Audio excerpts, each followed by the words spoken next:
Red sandal task force ఆధ్వర్యంలో కడప జిల్లా కాసనాయన మండలం వరికుంట్ల సమీపంలో నిర్వహించిన దాడుల్లో పెద్ద ఎత్తున ఎర్రచందనం దుంగలు దొరికాయి. సుమారు 1.5 కోట్ల రూపాయల విలువైన 78 ఎర్రచందనం దుంగలు బొలెరో వాహనం స్వాధీనం చేసుకున్నారు.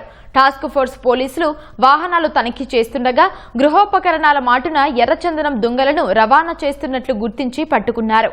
హర్యానాకు చెందిన సన్నీ రమేష్లను, వారికి సహకరిస్తున్న జ్యోతిగుడి ఫారెస్ట్ బీట్ ఆఫీసర్ మల్లికార్జునను అరెస్టు చేసినట్లు ఎస్పీ సుబ్బరాయుడు వెల్లడించారు.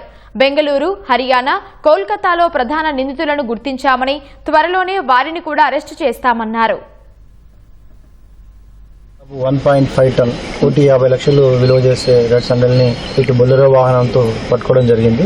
ఇద్దరు హర్యానా రాష్ట్రానికి సంబంధించిన వ్యాపారస్తులు పూర్తిగా ఇన్వాల్వ్ అయ్యే వాళ్ళని కూడా కస్టడీ తీసుకోవడం జరిగింది.